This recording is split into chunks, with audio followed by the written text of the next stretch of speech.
here too.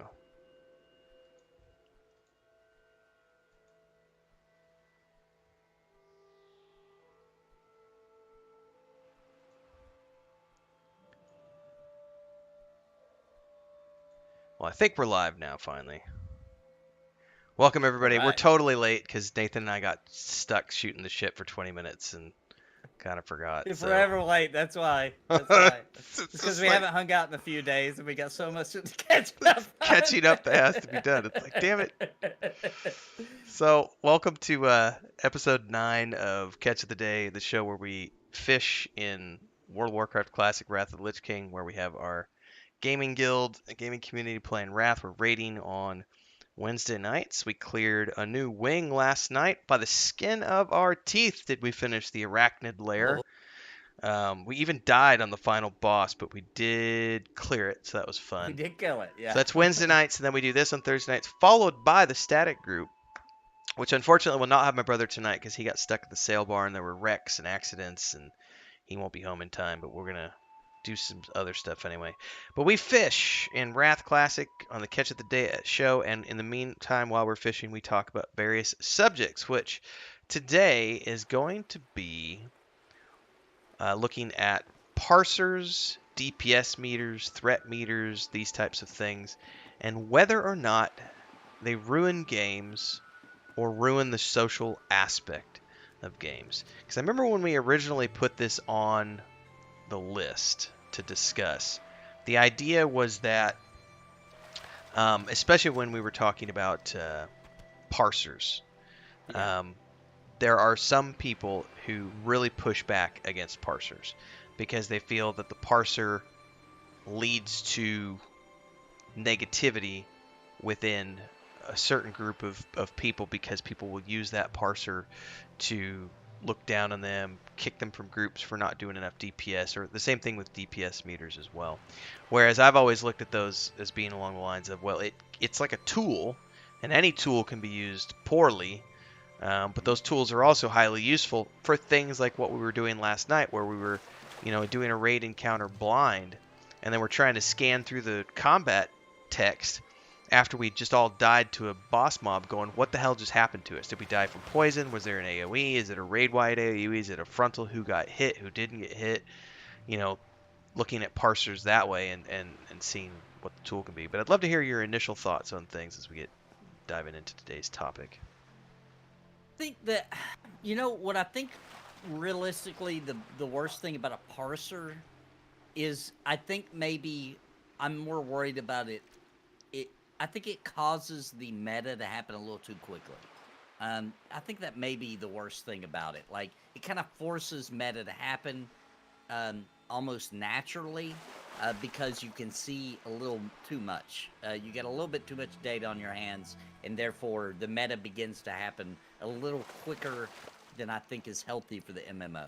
I think eventually having a meta is going to happen no matter what. So I think eventually it's healthy for an MMO.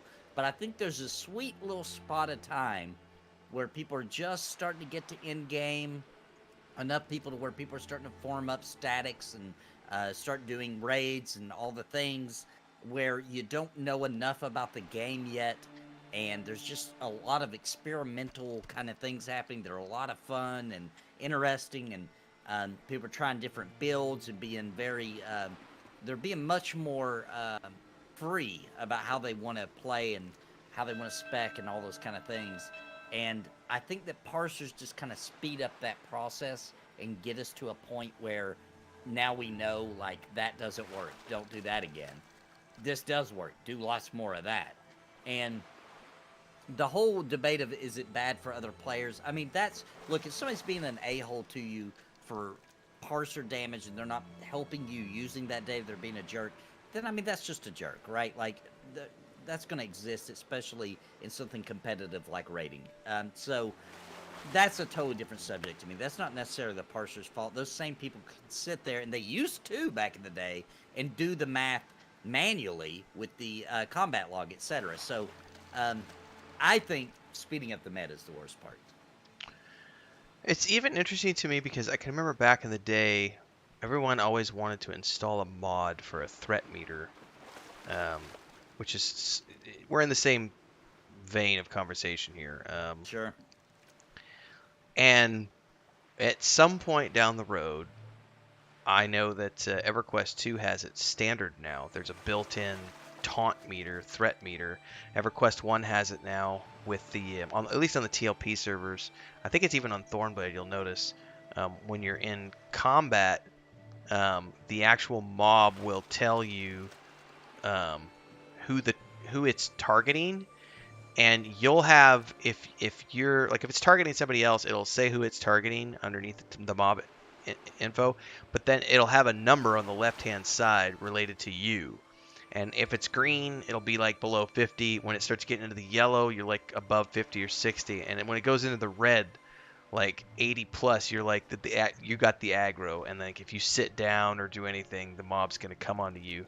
So I feel like even the old games have eventually started to add some form of visual representation of when you are doing too much DPS, because so many people were complaining that they wanted some form of a threat meter to be able to gauge how much DPS they were doing, and whether or not it was too much. Because my comment back in the day was, when it comes to damage dealing and being in a group back in the day, before parsers and before DPS meters and threat meters and everything else, everyone always wants to blame the other party. Like, the rogue wants to blame the tank for not taunting enough, and the tank wants to blame the wizard for over nuking. Well, who's wrong?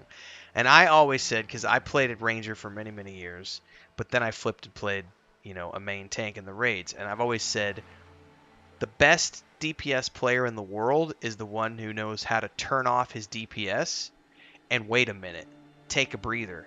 Because sometimes, no matter how good the tank is taunting, if there's over crits, or you get lucky on the RNG for crits as a wizard, or you do a 20,000 nuke, you're gonna get aggro no matter how good the tank is. And if you just keep bombing away with more DPS, you're the problem, not the tank. And so the smartest thing a DPS can do sometimes is to turn off their actual damage and just sit there. And it's counterintuitive to what most DPS players want to do. But with the addition of the threat meters, and these DPS trackers, you can actually see, am I doing too much DPS, and react accordingly. Plus, I think a lot of games too started to incorporate, for a lot of DPS classes, some sort of de-aggro ability. Yeah. Which allows you to like drop threat. Cool it down, yeah.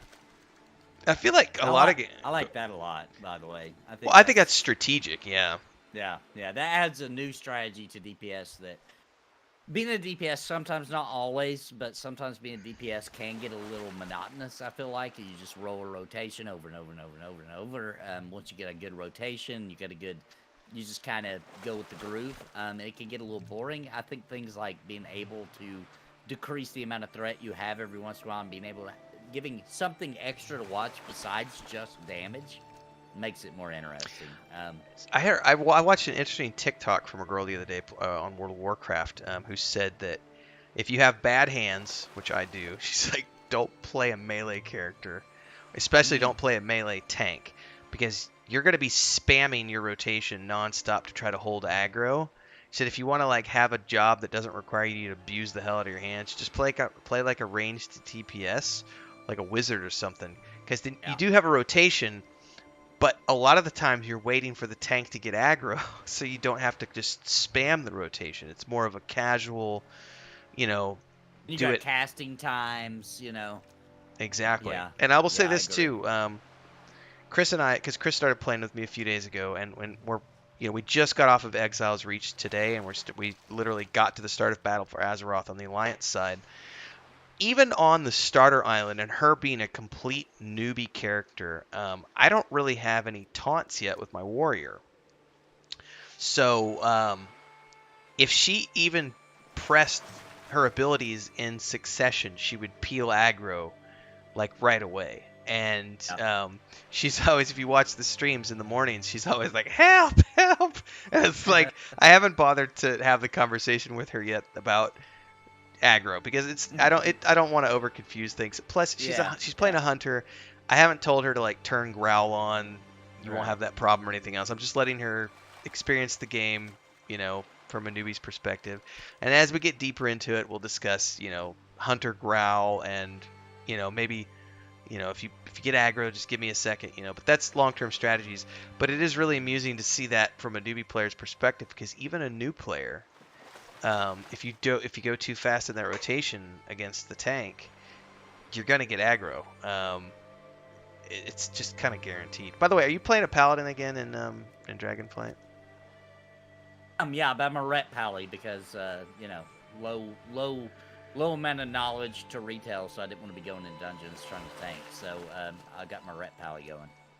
I'm leveling up a shaman right now in through Shadowlands. I'm almost level 30 after like 2 days. It goes pretty quick, but I'm really looking forward to getting into Dragonflight. There's a lot of people in the community really enjoying Dragonflight. I'm kind of meh. It's okay. It's good. It's high quality content. Not hating it, but it hasn't had that moment for me yet where I'm like, ooh, this is good. But it probably does. I'm only on the second zone, so I'm really early. By the way, I saw a pally buff and then it disappeared, so I think you ran past, sir. Oh, I might have. I'm here though. That's cool. I'm on the dock. Right, yeah, I'm on the docks by the. Okay. We're finally into. Remy was asking for Northrend fish the other day, so I was like, "Well, we're about to get to Northrend, sir." And apparently, we didn't need to be going to the other places to level up because he told me with Wrath you could start fishing here at level 1, and I'm like, "That's not what they told me." Oh, wow. I was told you had to level up to like 300. Apparently, that's not the case. So. Not to get sidetracked. But that was a weird addition to EverQuest for me, was watching EverQuest go from not knowing anything unless you manually parsed your own information to know how much DPS you're doing and everything else, to now having a built-in DPS meter, which leads me to the point of the conversation that I was going towards was, to this date, parsers are still third party. Like, I don't know of any game that has a built-in parser that will actually break down the data for you and say, this is the heal data, this is the damage data, this is the incoming damage, outcoming damage, spell information, melee information, ranged information. I think, like you said, if you're going to get into the meta at that level, it can be an extremely useful tool. I think it can also be used if, and this is a big if you're going to be raiding at the absolute top level mythical raids, you have to know down to the last single digit DPS number. Here's a good example. Our raid last night, that last boss, everyone was dead. And there was like 4 people left standing, then there was 3 people left standing, then there was 2, and I was watching the health point going down from 6,000 to 3,000. It was 600 hit points, and there was 1 person left alive, and the mob had 600 hit points. And I was like, no, we're gonna fail. And then it died right as he died, and we wiped, but the mob died. Sometimes it comes down to single-digit numbers in terms of being able to beat an encounter, especially on the top tier. Yeah. Like wherever the heck World of Warcraft retail's at right now is some crazy, high, ridiculous level of rating that probably, and this is going to hurt some people's feelings, sorry, it's the truth, Google it, probably the most severe, brutal rating in MMOs right now. So I can only imagine. I've never played a game that was, nobody has, unless you're playing retail actually, that's on the level that WoW has reached by this point. So I can't imagine how you couldn't do it at this point. They're expecting you now, because so many people use parsers, so many people use add-ons and et cetera, like you literally could not survive if you didn't have those things now. Yeah, and that's the thing that makes me wonder, at what point are the games going to start including that sort of information for you? Because it's still all add-ons. As well, yeah. Right. I wonder how much of it comes down to dev time as well, because in the case of World of Warcraft, allowing people to do third-party add-ons means you've lifted that weight off of the engineer's shoulders, and you don't have to spend the money or the engineering time to do it yourself, because the community members have come up with their own solutions. But this reach a time where they just straight up pay those people. You Right. know, where they're just like, hey, we're gonna implement that into official because it's really good, and here's a check. You know, great I job, believe guys. Shroud of the Avatar actually did that early on in their development, where they took Oh, nice. like people who had built like a map overlay and some other things, and they went, you know what, that's really good. And I know CD Projekt Red has done that. They have actually taken some of the mod teams for Witcher 3 and other games and have brought them in house. Disney did it too. True. After Disney, yep. The Mandalorian came out and the face de aging technology was so bad, and they had that guy on the internet who did a better version on a YouTube video, and they went and hired that guy.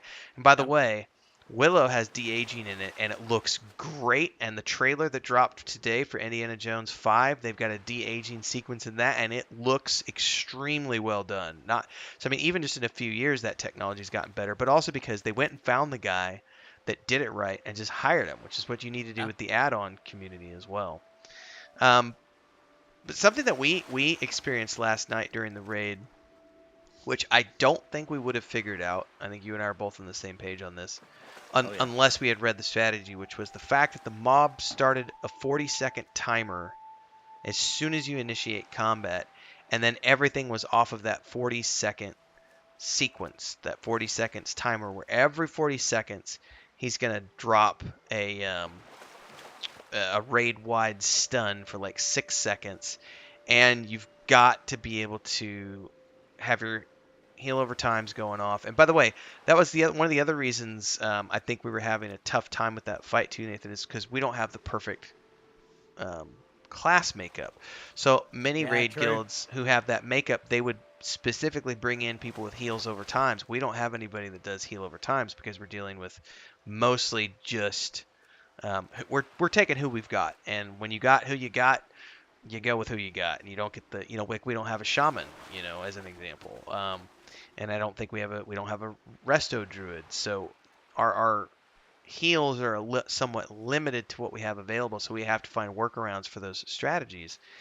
Um, but that 40-second timer, I can totally understand now. Where I think it's Deadly Boss Mobs is the name of the one that like it has all the bells that go off when things are going to be happening, and it tells you that AoEs are going off and things of that nature. Is that the one I'm thinking of? And you know what? I'm not gonna lie. I don't know how. I think it would be easy based on using the other add-ons of World of Warcraft. But I was thinking if we've cleared it, I was gonna talk to you about this. Once we've cleared it, maybe I could bring that but then I'll turn it off when we get to new content, right? And once we figure that one out, turn it back on. That would just help us move forward, I feel like. Because trying to do a manual timer on the side was really bad. There's people that's good at it. I'm not. I get excited. I get overly excited. Yeah, So the other like, thing is like 1 I would be so 1000, 2 excited that we did 1000, the thing. 3 Yeah, 1000, just 4 count it. 1000. Just count it. We could. It'd be fun. But that's been running through my mind since that fight where I was like, should I get the deadly boss mobs? Because you can just go into settings, turn your add-ons Yep. off, right? And just for that, just for the stuff we've already cleared, and then turn it off again. It's not like I could cheat. I'm live. Everybody would see that I'm cheating, right? So I'd turn it off when we're going to a new one. I've been thinking, I've been considering it because, I used to be the guy who was like, no, old school. I'm playing it the way they designed it. But the more I stream, the more MMOs I play, etc., and not to mention just kind of spreading myself out amongst different MMOs. I'm starting to be about someone's convenience. It's not a all bad of it. thing. Yeah, but there's sometimes it's like, well, why wouldn't you use it, right? Like sometimes it's like, why wouldn't you? And I don't know, the parser thing. I've had more good come out of parsers than I've had bad. I've seen guild members help other guild members. I've personally been helped with my DPS as Dragoon in Final Fantasy 14, where somebody said, for some reason, with your gear, you should be doing better. There's something wrong. Let's go figure it out. So they watched me, on Discord. They watched my rotation, and they're like, bam, figured it out. All you need to do is move this ability you're doing in between this rotation and that rotation, put it here. Did it, DPS went up. And I was like, dude, thank you so much. It's freaking awesome. Like, I felt better. I was doing more damage. I could tell it was something you could notice. It was a slight tweak. I've had that happen. And then the other good examples is like I used to play a lot with Minus before he joined Visionary Realms. We played a lot of MMOs together, and his favorite thing, he loves parsers, and his favorite thing to do is talk a little, a little fun crap with each other, right? And Mm-hmm. like pull up the parser at the end of the fight. Who did the most damage? Talk a little crap about the guy at the bottom. Fun though, not being mean, like laughing, having a good time. And that's my experience with parsers. So I'm really not against them. Besides what I talked about earlier, I do think it speeds up the meta I honestly, for a new because game. I know when we first were having the discussion, I think we were playing Vanguard maybe that one morning. It got a little heated discussing parsers, um, and I've never seen the negative side, and I've never even. I, that was the first time I'd ever met anybody who had actually had a negative experience. Now I know my brother has had a negative experience in regular old dungeons in retail, related to not having good enough gear and going into. And here's something funny. I was in a pickup group yesterday doing one of the dungeons for a story purpose, and there's a fight in Shadowlands, which is not related to DPS per se, but I want to bring this up for the purpose of the context of the conversation. And there's a fight where there's this like guy on a ledge, and he keeps casting like these animations. He's these like bone creatures, like Frankenstein monsters, down on the floor, and then they do this like meat hook ability where they'll target a person and they'll cast this meat hook to pull that person in. And when they do that, it gives an arrow in the direction that that hook is going to be. And what you're supposed to do is, if you're targeted, you need to move that arrow so that it's facing the guy in the balcony behind you, and then when he fires the arrow, you dive out of the way. The harpoon goes back, grabs the necromancer, and pulls him down onto the main floor. Well, there was a monk in the group who was the healer Who who are you talking got about, by the way? World of Warcraft. Oh wow, I like this. Okay, keep going. So the monk who was the healer kept getting hit with that ability like 3 times in a row. He was the one who got hit with the ability, and because he's healing the group, he was having a hard time also running around and doing the placement properly, because he's trying to keep everybody alive, so he doesn't have Sure. time to necessarily be running around. Well, the tank got pissed and started talking smack in because the fight just keeps going on, and he just keeps summoning more and more mobs until you can pull him down off that ledge. And he started talking smack, and the guy was like, I'm trying to heal, I'm doing the best I can. And the tank voted to kick the guy. Now I uh, did not vote, but I was overruled, and the guy got kicked. And I felt really, really bad that this guy got kicked. And literally the reason that he got kicked, the vote came out and said, reason for being kicked, guy is being a turd, was what the tank wrote. And I was just like, really? Because like I didn't know the strategy until the day before, and I had read up on it. But what was funnier than anything else was 10 minutes later, the tank got talked to by a DM because he got reported because he called the guy a turd, booted him from the group for no reason other than just he wasn't doing it good enough. And my brother has been in those situations where he got booted from groups because he wasn't doing good enough, because he wasn't doing good enough DPS or whatever the case may be. So there is a certain mentality of players, and I don't want to say this is unique to World of Warcraft. It can happen in any No. game. Sure. There are a certain group of people who, and I promise there's a point to this because I am rambling a little bit, people who do that. So I've been looking at raiding in retail with a group of people that I was told are good people. We have Doobie is in our classic guild. He's come and raided with us a couple times. He was the one he recommended his guild on Proudmoor, so that's when I was like, fine, I'll go join them and see what they want to do. But they have a lot of rules and requirements in terms of add-ons and stuff like that. So I'm gonna have to bite the bullet to do it in retail, even though I prefer not to, because Yeah. that's what they require for their. And it's not my show. I'm not running that show, so I don't get the option of saying, well, I don't want to do it that way. If I want to do it their way, I got to do it there. And I'm okay with that because it's retail, and I want to be able to see things and experience things. But that's something that you have to be willing to um, put yourself up against, is being willing to be parsed Now, and accept criticism from people if you're not doing a good enough job. Now we would be remiss because we got two really good examples. Like World of Warcraft, that whole community and the developers, they kind of embrace the add-ons, right? Um, and then we have an example of another MMO that's just as popular. Some say even more popular. It's a debate, but Final Fantasy 14, where they say no It's very add-ons, right? strict no add-ons, yeah. Yeah, no add-ons. Now, here's the secret though that everybody's played 14 for a long time knows. You can still use a parser, you just do not ever use it in a negative way to talk crap to people, right? And you'll be okay. They'll leave you alone, right? It's still against the rules, right? But everybody knows you can use one. Just don't trash talk somebody for something, keep it on the DL, use your parser for your own information or whatever. But Final Fantasy 14's managed to still have very intense raids and raid content and not have add-ons. And for the developer, I think it's been healthier for them because Blizzard has to fight and make content that is still difficult and challenging, even with players coming up with all these things to make it easier. So I think for one, that's why World of Warcraft is so ahead of everybody. That's a really good point.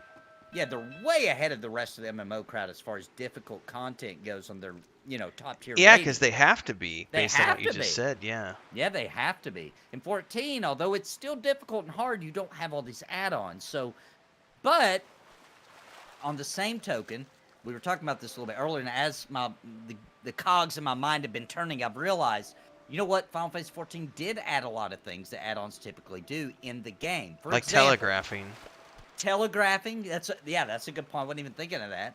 But also, remember the fight, I forget the boss's name in the raid in Wrath Classic we did where you got to do the dance at the bottom, you got to go back and forth. Oh, that plague, the doctor caster dude. I know which one you're talking about, yeah. That's a perfect example. As soon as we got to that fight, I was like, man, this would have been easier to explain in 14, because in 14 what you would have done, color coded on the ground. Yeah, you would have put a 1 here, a 2 here, a 3 here, a 4 here, and then everybody would have seen that and known, run to 4 is on your screen, run to it, so they have added some things to make up for not having add-ons, but if the players could just, if there was add-ons, they would have the boss mod on there. All this stuff would definitely be in the game, and then it makes it harder for the developer to make hard content. So this is a good thing that I hadn't thought about until we're spinning around having this conversation, which is the addition of these mods have made the content so easy that they have to start making crazier and crazier mechanics and scripted encounters to even cause a remote challenge. So looking at, I was pleasantly surprised when we got into Naxxramas, and it wasn't just because even EverQuest 2, as much as I love EverQuest 2, those encounters do have. Now I have not rated current content. The last time I rated was the Shadow Odyssey, which was many, many years ago. But even up to the Shadow Odyssey, the boss fights would have a couple of mechanics, but it usually wasn't anything super tricky. It was, they do an ability, maybe you need to use pots, maybe there's this thing you gotta click. There were definitely things going on, but I feel like with Warcraft, at least from what I've seen from the Wrath encounters, is that there's not just a couple of things going on, there's lots of things going on, and so you're having to keep track of 5, 6, 7, 8 different mechanics and phases for these encounters, which this comes back to the conversation we had before about it's not that the content itself is challenging, it's that learning the rotations and learning the proper way to do things is the challenging part. And this is what we can kind of spin this back around to the parser conversation, even though we're having a greater conversation now. But looking at the mythical raids and needing to have everything trimmed, you got to have all the fat trimmed off, and it's got to be down to that maximum single digit. You got to eke out every digit of DPS that you can, which is why it's mandatory to run mods and parsers so you can say, okay, look, you should be doing 30 more DPS than you are. What's going on? Because here's these other 4 rogues. They're doing this. You've got the same gear. right? You've all got best in slot. They're hitting their numbers. You're not. What's the problem? And the other flip side of that is people being willing to. You brought this up a few weeks ago. Sometimes people have a hard time taking the L and They do. being told that they need to learn or get better, or that they're not good enough, because we've dealt with so many years now of first place trophies. I don't, that's another conversation, but it is true. Even here's a good example is I can admit this. First world problems here, right? I need my air conditioning and I want my internet. And if I don't have those two things, I get cranky. And yet I grew up without air conditioning and without internet. But I've become accustomed to that being a standard of living. I go on an airplane, I want my Wi-Fi. I'm in an airport, I want there to be public Wi-Fi. I don't want to have to spend $20 at a hotspot to get, if I'm in an airport, you better have my fucking Wi-Fi. Like, there are just things that we have come to expect. And that's something where we get into games as well, and there's a certain standard of, you know, people have become accustomed to never being challenged in the way that they're being told that they need to get better at something. And that's a hard thing for people to swallow when it comes to parsers, is being told that, hey, you're a little low. And some of this does come down to the way that the person on the other side of that conversation is telling them that they need to get better. Because you can't just go to someone and be like, look, you suck, you need to get better. It's more of a long, like, hey, man, not to offend you, but, you're wanting to raid with us at the mythical level, and we'd love to have you. But the reality is we gotta work on your, I guess it'd be like being on a professional sports team, and you've got the relief pitcher who's wanting to step up and become the finisher. He's wanting to become the closer pitcher, and right now he's just the relief pitcher. He wants to become the closer. Well, what do you need to do to improve your pitching to get to the closer status? You've got to work on your arm. You got to get your timing down. You got to work on these 3 pitches. You got to practice. And not everyone wants to put in the time. They just want to be able to go right away. And That's right. I think that's a hard pill for some people to swallow. So there's Yeah, conversations to be had on both sides.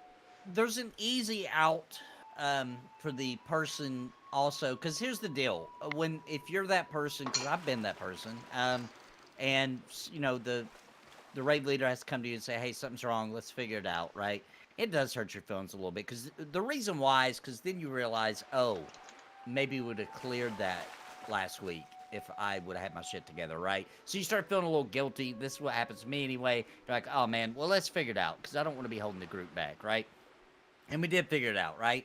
So, but then when you get back into the group, right, and you just say, hey guys, sorry about last week. We figured it out. My DPS is a little low. I've changed some things around. We figured it out. Should be a little better this week. And then everybody's going to, number one, see that you showed some humility.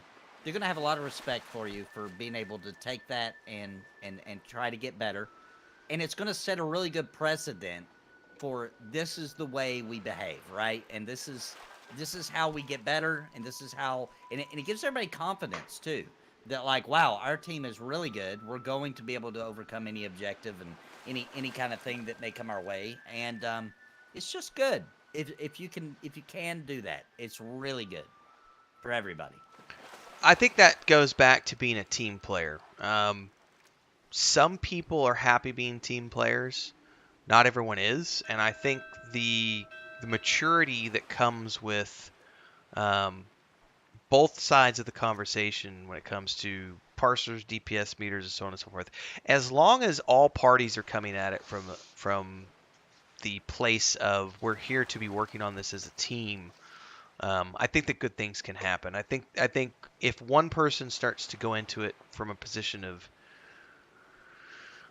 superiority, might be a bad angle, or the other flip side of that is not being willing to take criticism. By the way, and this applies way beyond rating. I find that I've worked with a lot of people over the years from an editing standpoint, and writers, and I think this, maybe you can speak from an artist's standpoint, from a drawing and painting and illustrating standpoint, Nathan. But I have found that when people have when they're doing something creative, they often feel like that's their baby. And so when someone comes in to critique that baby, they get very upset because it's like if they feel like you're attacking them personally, and it's like that's not what's happening, but that's what they perceive. And I found that this is mostly only true with new artists, like new writers, new musicians, new artists, because they haven't yet realized that if you're a veteran like myself, I've worked on, honestly, probably more than 1,000 projects in, you know, 10, in the past, whatever, 15 years of freelancing as a writer. It's over 1,000 projects. And you learn very quickly that it's not your baby. It's the other person's baby because they hired you to do it. So you have to strip that personal attachment out of it and realize that that criticism and that feedback and that editing process is just part of polishing something that starts like if you're whittling a stick, the first pass looks pretty rough. Second pass, a little better. Third pass, you're getting some sandpaper on there. Fourth pass, maybe you've got the router in there. Fifth pass, now you're adding smoothing. Have you seen that same sort of pushback from early writers in the drawing room? Is it the same thing or not? Same thing. It's super the same thing. Um, I think sometimes, for artists it's a little different because typically either you're just drawing for yourself, for your own project, which can be true for writing and stuff too. But then a lot of times for drawing, most people that draw, that's as far as it goes for most people that like to draw, right? They draw it, they put it out there, people give it thumbs up and likes on Twitter, whatever, and that's a wrap, right? And when you're drawing for something, this might just be me, but when I'm like, for example, I did some artwork for you for Weave and Void. But I knew I was making it for your project, right? It had nothing to do with my art. I was just hoping my art would fit with your project, right? And you're real easy to work with, but I'd send you something, you'd be like, hey, maybe add some more this or that to, or maybe change that staff, or put another belt on them, or and I would be like, cool, and just go ahead and add those things. That's no big deal because at the end of the day, this is your product, not mine, right? And I think it's a little easier for that line when you're drawing because it's very obvious that you're trying to tap into somebody else's imagination, and you have no idea what they're imagining. You know what I mean? So I think it's easier to take an L with drawing and be like, oh, that's not what they meant at all. Because the whole time you're drawing it, you're wondering that. You're like, I wonder if this is anywhere near what they were thinking, right? I mean, because So you can have shocked. sketches, but yeah, Yeah, at some point yeah. it's also shot in the dark. Yeah, because writing is a little. I mean, even if you have an outline, you still don't know what it's going to look like until the first pass is done. And a good editor will be able to come in, and I appreciate that feedback though, Nathan, as well. Because I'll tell you one thing. I would like to think that I'm easy to work with because I had a bad boss for many years, and so I learned a better way to go about things. Plus, I'm really easy to please when it comes to artwork, so I'm like, oh, that I could draw stick figures, so that makes it easy for me to look at. But I remember feeling very attached to some of my early writing projects, and it was a tricky thing to take feedback, and I've definitely seen that over years. I had one person, this probably been 10 years ago now, maybe less, but we had one person, Chris and I hired them to come work for us on a project, and they were one of 3 people who were hired, and we got about 2 months into the project, and they flat out quit because they were incapable of any type of feedback that you would try to give them. They just immediately lashed out and took it as a personal attack. And we ended up having another girl one time too. We just gave her money, and we were doing a big workshop, and we gave her her money back, told her to go home. It was literally just she was causing problems with the other 6 students and was having meltdowns in the middle of class. And we were just like, you know what? I didn't tell her this. We went about it in a diplomatic way, but it was like, you're an unteachable person. Here's your money. Go home. Because some people are unteachable, and That's true. I bring that back around to the conversation of parsers, because even if they're used in a good way, I feel like there are some people who just don't want to be taught. They're just like, you know what? And this comes back to the conversation of you don't pay my subscription, piss off, which is a valid argument to some degree, unless you're going to be joining someone's guild to help them achieve the goals of the guild, and then you really do need to be the team player at that point. Right, right, yeah, because then you're, to a certain degree, you don't want to be the person ruining the other people who are also paying a subscription, right? So that's true as long as it's in your bubble, but once you start getting to other people's bubble, now that's they're also paying. You're not paying their subscription, you're ruining their good time, right? So there are limits to that, and I that's the way I've always looked at it, right? Is like, if I'm ruining it for everybody else, then I personally don't want to do it anymore, right? Mm. I either want to get better, and if I can't, then I just don't want to do that anymore, right? Because I don't want to ruin it for everybody else. I don't want everybody else being like, oh, Lord, here we go again. There's no way we're going to beat this. I don't want that. So I would just rather not do it then, try to get better.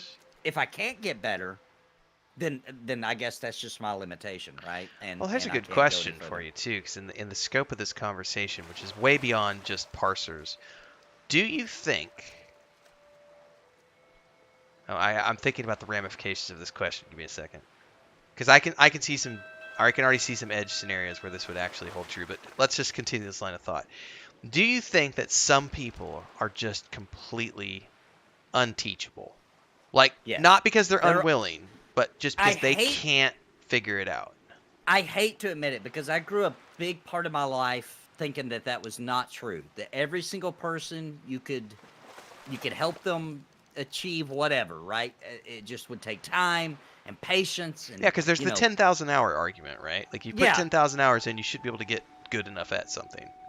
I've learned from being in management that that's just not true. There are some people just not fit for certain tasks. Um, and everybody has a something that they just can't do. It's just not, we all have something, right? Um, I know what mine are, or at least I know some of mine, right? Um, and I avoid those things because I am not good at them. I know I'm not good at them. I will warn people if I'm put in a situation where I have to do one of those things. Hey, I'm awful at this. Just FYI, get ready. This is going to be god awful, right? And it's just people just are different. So everybody has strengths, everybody has weaknesses. Some weaknesses can be strengthened, but some of them just that's too deep ingrained in who you are, and you're never going to get good at those things. It's better just to accept it and move on. That's my opinion. I was thinking, because I was when I started to ask that question, I was starting to think about, and I don't know the politically correct way to say this, so I was thinking about, there are obviously edge case scenarios with people who have, are you allowed to say disabilities, or is it another terminology these days? I don't know what the terminology is for that. No, I think that's still it. Yeah. Okay, yeah, because if I'm blind, I'm never going to be able to become a painter, as an example. But I feel like those sorts of edge scenarios are not what we're talking about. But it just popped into my head when I was thinking about, can anybody be I wasn't trained even at? thinking of that. Yeah. Yeah, can anybody I be wasn't even trained thinking at of that. something? Because I'll tell you what, like there was a case that stands out to me when I was younger. When I was going to, I was probably a freshman in school, whatever. And I was just struggling with algebra class. Like, I just couldn't wrap my head around equations at all.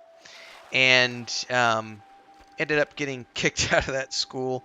It was a private Baptist school, and I got kicked out for having fights with the pastor slash principal. Ended up going back to school a few years later and going to public school. And got into a geometry class, which you're using equations in the geometry class, the same equations that I was being taught in algebra. And I went from having a D to having literally the highest grade in the class, like 110% or whatever, because I was doing all the extra credit and everything, because the teacher was different and she explained things in a way that clicked with my brain. So I went from being someone who dreaded math to being someone who loved math, because I was finally understanding the equations because someone had taught me something in a way. So I've always looked at things and said, how much of it comes down to just having the right teacher? But then that brings out the conversation of, there is still some of what you just said. Some people are just, I find that as I've gotten older, I too, like you, have developed this, you know, belief, whether it's true or not. From my experience, I just don't think, and some cases it might be because the person just doesn't like that thing well enough to ever be taught on that subject. But sometimes it's just maybe I'm not the right person to teach that person. I don't know if that's part of the equation as well. Yeah. Um, but But they're but sometimes it's just the way that you are as a person just makes you not able to do something, right? It's a really weird example, but it's the most true for me in my life. For example, you know how some people have houses and like everything, it's like the whole house is a model and there's breakable stuff everywhere. Do you know what I'm talking about? mm-hmm. They just decorate to a T and everything's expensive and everything can break. I can't go in those houses. It doesn't matter how careful, how gentle, how calm and slow I try to be. I will break tons of stuff, dude. I'm too animated and I'm too crazy and I don't think about like how crazy I'm being when I start talking, etc. Um, and I will break things. It's just impossible. And I know that's just like a thing. Like I cannot do that. I will leave if I walk in a house and I see that setup. I'll be like, I'm gonna stay on the porch, and that's out of respect for your home because I'm about to, and it will be the most expensive thing here. I will break that. That's just the way it is. So I will stay on the porch, smoke my vape, and it's cool. And Everybody have a I'll great time. avoid I'll avoid the trembles. And I can't do it. I've tried to train myself. I've tried to be careful. It's just beyond me. I have already become who I am, and I can't help it. So like, there's just certain things some people can't do. I 100% believe it. Well, looking at the types of raid encounters we're starting to get into with Classic, again, I have not experienced raiding in retail yet. I'm looking forward to getting into that later this month or into January. But I know from what I've experienced so far in Wrath Classic, there is a lot of scripting that you have to overcome. And for people who don't like Twitch-based gameplay or who can't handle Twitch-based gameplay, I feel like that's a hump that you just can't get past. And I don't know if it's teachable because you can't get around the fact that, as an example, the Plague Doctor fight we were talking about, where you got to run across the room and stay ahead of the plumes of gas that shoot up from the floor. Sure. That is so specific and so like down to the second. You must be on the timers exactly. And then the other fight we just did last night, every 40 seconds like clockwork. And if you miss a cast, the tank's dead, the whole raid wipes. Like one person can screw up the entire raid because they weren't ready to click that button at the right time. I feel like that's a situation where people who dislike Twitch-based gameplay or who can't learn that type of gameplay because it's just not for them. I think that's just a reality of that type of game. Whereas you sounds like to me Final Fantasy XIV, you're given enough visual aids, or maybe the caveat here is that maybe they can't do it without the add-ons, but when you add the add-ons into the equation, it makes it go from being a Twitch-based gameplay to having a visual guide that's helping you overcome that. That's also something that just popped into my head too. That I think so. I think it probably helps a lot of people to be able to do it. I think they're probably two different beasts, but like usually with Final Fantasy 14, the rating is more like some things are very obvious, some things are not. So it's more about being in the right place at the right time all the time. That feels like the majority of the Final Fantasy 14 fights is like, hey, at this part, stop attacking, turn away, don't look at them, do a little circle. There's that one fight, where Twin Tanya, which was one of the original Realm Reborn final raid for Realm Reborn, where you had to do a very specific tight circle run. And I could not get it until the raid leader would explain to me why, right? Him just saying like, okay, I get it to do it here, But to do it good, I need to know why I'm doing this, right? Like, why am I have to run a little circle? And once he explained to me, it's because he's going to target you with a very precise attack. But if you continue moving, it will just barely miss you, right? But if you run too far away, then he'll do a bigger AoE to wipe a bunch of people, right? So you got to stay in your own little section, do this perfect little size circle run around. And once I realized that that was why I was able to do it, right? Because then I was like, okay, that makes sense. But when it was just do the little circle, I just couldn't get it because I couldn't understand why we were doing it and how important it would be to run a specific type of circle. You see what I'm saying? it's So this I it's think, this oval, not the oval. It's the circle. yeah. So I think that visual aids always help, and they just help give reason for the why you're doing this thing. That's a good point. Well, because the other thing too, I was thinking about, we had the slight hiccup. I think, did we recover from? I think we recovered from it when we were doing that first fight with the beetle. I can't remember if we wiped or not.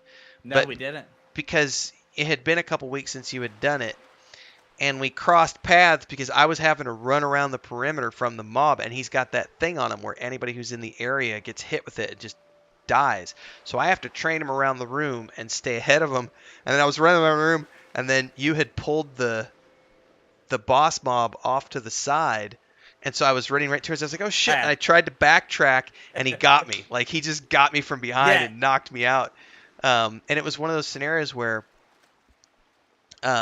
even though we sort of knew the fight because we've done it a few times, there's always going to be those moments where, wait, this is one of 20 fights that we're doing in this dungeon. Is this the one? Oh shit, this is the one. That's right, I got to keep this guy in the middle. Like, and that's nobody's fault. It's one of those moments where you learn it as you go along, and over time we all get better at it. And becomes more muscle memory eventually. It becomes muscle memory, but also failure. I think this is a very important component, because, like, this goes back to what you were saying a couple weeks ago. A lot of people don't like to take the L. Failure is what leads us oftentimes to not repeating the same mistake over. That's true. Yeah. I feel like that can go one of two ways, because I'm not a big fan of corpse runs anymore in, like, EverQuest, original EverQuest, because I don't feel like I need to be punished anymore. I was punished enough when I was 19 years old. I've trust me, I've learned that lesson. I don't need to be told it again. You know, go get your shit. It's on a corpse somewhere and you're naked. I don't need that anymore. But you know, learning from a raid encounter, I think, is a good thing, and I think there's life lessons to be learned from raiding, as oddly as that sounds. And it applies to it. You know, there's a lot of things that people can learn from raiding. Social skills. That's a big one, man. Teamwork. That's another big one. About taking an L and learning to get better from it. Which honestly, for anybody who ever takes on any seriously hard, difficult thing in life, unless you get extremely lucky, you're probably going to fail a few times, and you're going to take some bumps and bruises and along the way that's going to help you figure it out and navigate it. And that is the way raiding works too. It is. You know, you gotta take some L's to get to the big W's. You're never going to have a huge, substantial, like, meaningful win without losing sometimes. I think raiding is a very good analogy to any difficult thing you would want to do in real life. I think too, there's something to be said for the managerial skills you get out of it, and social skills of learning how to work together with a team, because it can be stressful and people can lose their cool. I don't know if Joe's still in chat, but Joe is we've talked about him on the show before. He was a victim of a difficult time in EverQuest 2, and somebody called him out on a live stream for being a noob, and he rolled with it like a champ, you know. And it sucked to be in that position. It absolutely sucked to be in that position, and it sucked for everybody involved, because I shouldn't have to chew out another adult and tell them how to act, but I did. I had to go to another adult and be like, what are you doing? You're acting like you're 5 years old. You can't. What the fuck is wrong? Like, you can't be doing that kind of stuff. But, you know, it's learning how to be, a team player and work with everybody. You can do it sweaty, you can do it non-sweaty. I don't think it matters either way as long as you're willing to work with other people. But I agree. you've been in management before, so you can appreciate this too, Nathan. If you have a bad apple in that bunch, you have got to get rid of that person immediately because there's nothing that will destroy morale worse than that one negative Nancy, because it starts off with just them, but then they start going around complaining to other people, and it starts corrupting other people, and now morale's down with different people, and now we got six people who are unhappy, and plus, just like a raid, right, where you show up every week or whatever, right? Work is similar, where you have to show up every day and work with these people. And to be honest, if management leaves a bad apple in there, everybody else dreads coming. Yeah, because of this one that's a perfect freaking example. bad apple. And it's only the management who can do something about that, right? So it's super important to keep a good, clean team. Now you can't. There's a fine line between everybody's just kind of bullying this person. They're not actually a bad apple. They're just getting bullied, or they're actually a bad apple. There's a good manager has to be able to discern that. But I want to say something funny. I remember the first time I got into management, right? My first job, I'm promoted to the boss, right? And I remember thinking to myself, I can do this. How do I know I can do this even though I've never done this before? Because I've led a guild before. Yep.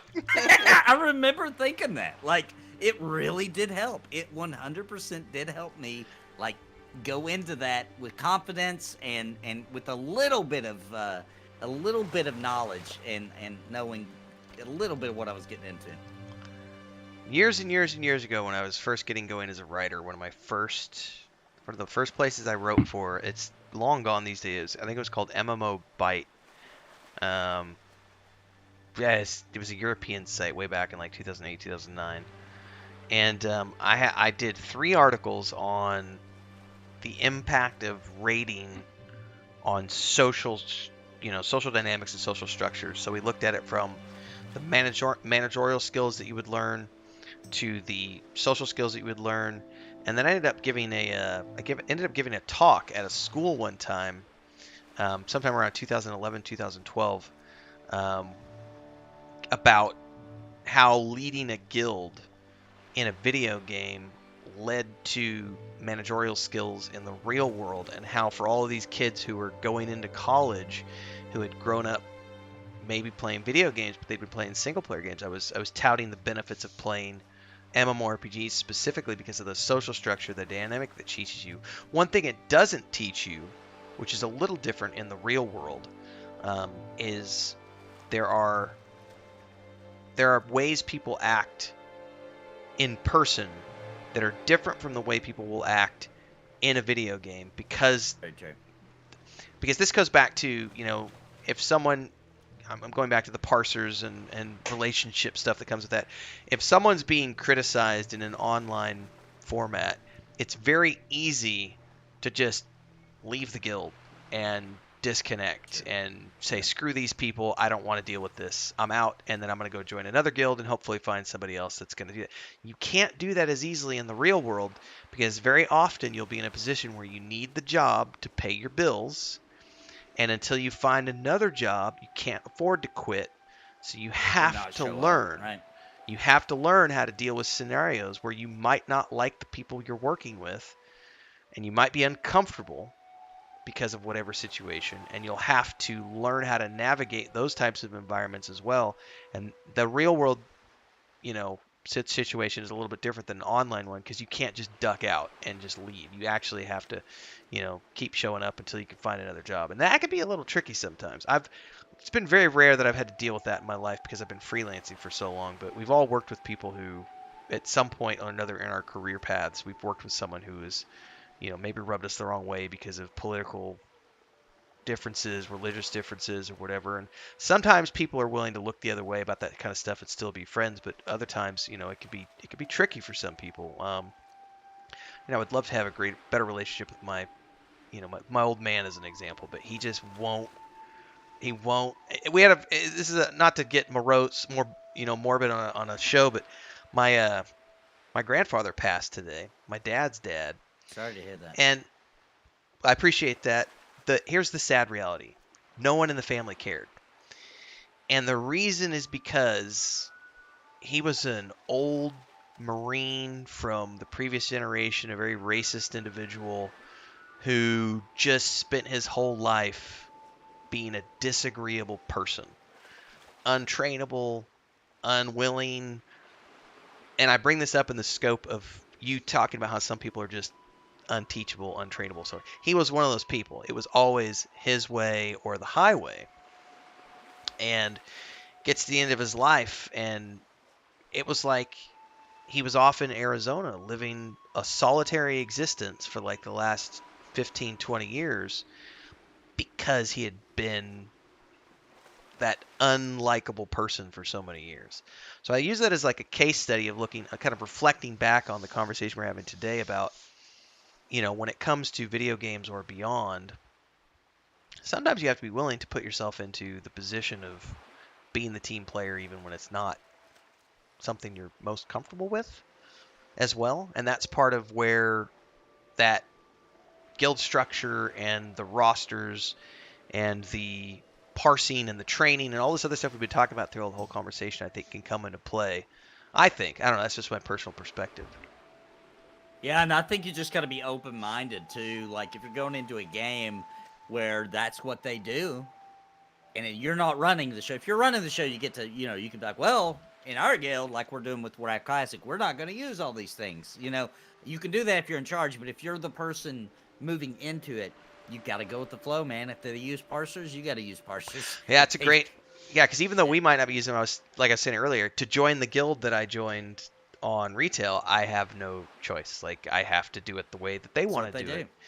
And I think it might be impossible without it. I'll be interested after you've run some. You can come back and we can talk about it. But I have a feeling that because I know they're, if it's still difficult, and there's still only, and I'm making up numbers here, but there's still only like 15% of people clearing content with all these add-ons, and it must be brutal. You know what I mean? I've also been genuinely surprised, though, because what I've seen so far on retail is that, especially when I did that video on the adventure guide, that you can look up things now in-game. It just gives you the adventure guide. You can research all the raid mechanics and the boss mobs and everything else.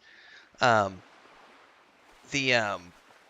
noticed, too, that when you're in fights, as I've been running dungeons, when a boss mob goes to do something, and I don't know if this is the same for raids, but it definitely does it in dungeons.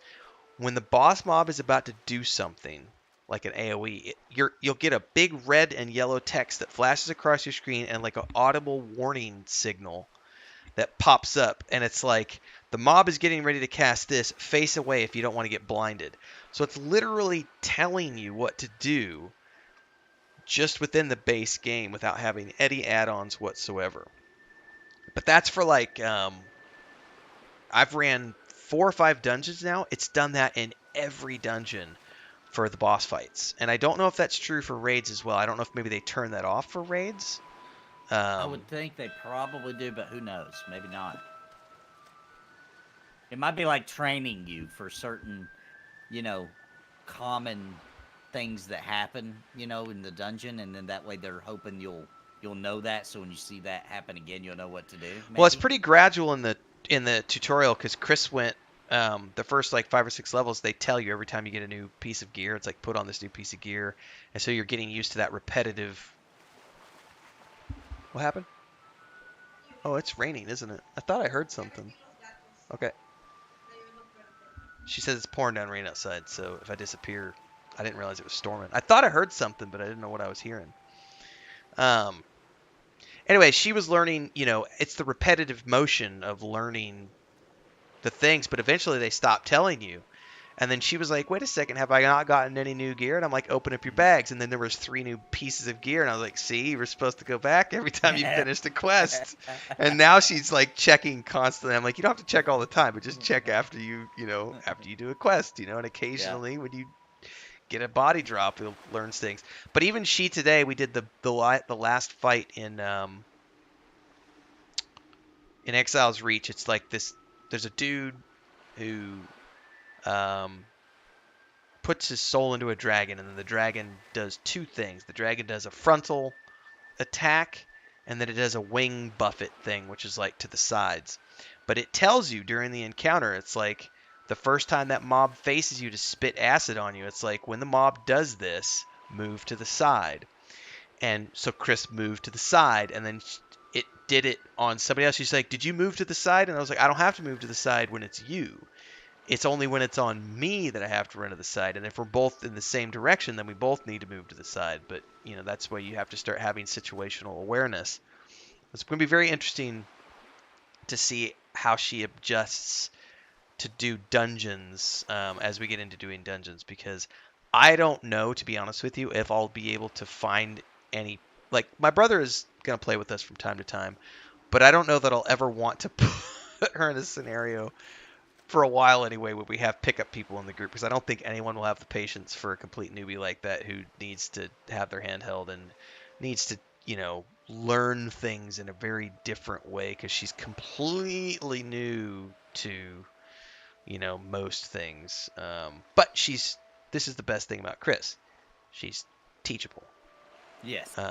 One thing I don't think she'll ever get away from, though, is using the stupid arrow keys to move around, because she refuses to learn how to do QAS or WASD. She just won't do it. It's arrows. She literally has her keyboard all the way over on the left, and she uses the arrow keys to move, and then her mouse, and then she clicks. She's a clicker. She doesn't hit any of the keypads. She's clicking 1 2 3 4 1 2 3 4 1 2. So it's a very different, because I do a little bit of everything. I think you probably do the same. I do too. Plus we have mice with different buttons, and she's very much just two buttons and click click click click click click. I was a clicker all the way until at some point deep into Dark Age of Camelot, I finally quit being a clicker. But yeah, I did it for years, and you can still be good doing that. Like, you can still do all the things. Like, I did raid content and PvP and everything, and was proficient. And so I mean, it can be done. It's hard for me to imagine it now, but I used to do it, so it can be done.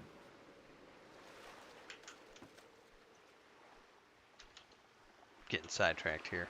Well, I feel like we're a little over an hour in. We could probably wrap up. I think we've gone way beyond the scope of only talking about Parsers. We talked about management and life and death, and being a cranky old person that nobody likes, and being a newbie that is so slow that people get frustrated with you, and everything in between.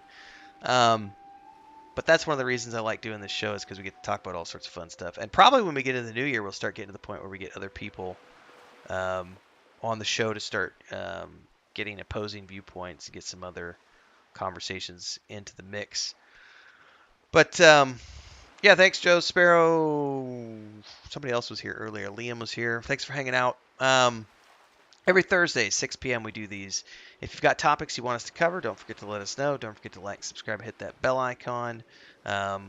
Tune in Sunday nights as we continue the Weave of the Void adventure. We are off into Story Arc 2 at the moment on Sundays. And, of course, static groups on Thursday nights, which I think tonight is a little bit off. I noticed in chat while we were going, and we'll talk about this off the air, but I know we're down 2 people tonight, so we might do something else tonight. Okay. But that's where you can find us most of the time. Also, don't forget, you can find Nathan over his YouTube channel, youtube.com/TheNathanNapalm, and you can find me over at youtube.com/Rentfail. Both of us are streaming constantly. Nathan's doing a lot of like Embers of Drift and EverQuest and World of Warcraft and the MMO tourism thing, and I'm doing lots of Warcraft, a little bit of EverQuest, God of War, Halo Infinite, more console stuff this year. And Hey, that God of War's fire, man. I dipped my toes in it earlier, so I knew it was good. But I actually played it last night, and I couldn't stop, dude. I played it for like 6 hours. I'm telling you, as much as I love the 2018 game, I think this one blows it out of the water. I'm up around 25 hours now, and Saturday I'm going to do another session. But each time I've been playing, I started off doing like 2-hour sessions, and every time I play, they get longer and longer. Because I tell you what, that game does more than any game that I've ever played ever. Not only is the combat exceptionally good, the storytelling is absolutely out of this world. there's a scene, I won't give it away, but there's a thing you do with the kid where he goes off and does his own little thing, and you do this mission with him, and he meets another individual his age, and they have this. It was like a 4-hour quest line. When I got to the end, and there's this animation sequence as he's wrapping up that quest line, where I was laughing and crying at the same time because it was so good, and I felt so jacked up on emotions that I was like, "Oh my god, this is so cool!" Like laughing, crying, all at the same time because it was such an emotional overload. And I was when I finished and I went away from it, I was like, "This." It's got to win Game of the Year because this is the kind of stuff that transcends video games. Like this is Right. entertainment at like the highest level because not only are you getting challenged in combat like Elden Ring, but you've also got voice acting and the graphics and just everything, the music. It is so good. So, yeah. Now, without giving anything away, it's early in the game. I'm not going to say nothing. But when a certain somebody comes knocking on the door, that whole scene, dude, was so It's well done intense. that I was like, "Oh, bro, I'm not sleeping tonight." Like that was, I'm in now. So good. It's so well done. It's probably the highest quality overall product I've ever seen. It's crazy good. Yeah, it's on point. So I would highly recommend tuning in because we're all playing lots of different games, and there are a lot of really good games out there, everybody. And I think I haven't confirmed. Today was the first day. I need to go confirm, but I think Epic Games is doing a free game every day this month on the Epic Game Oh, Launcher. dang. Okay. I need to confirm that. I heard it was a rumor, and I haven't checked yet. But don't forget to check other places. Also, this month, if you haven't already done so, it might still be on sale, but don't forget to go get the God of War, or it's not God of War, Witcher 3 Complete Edition if you don't already own it, because the next gen's coming December 14th. And it's free if you already have And the it's original, free if you already own it, so highly recommend it. And yeah, that's it. We'll see you next time, everybody.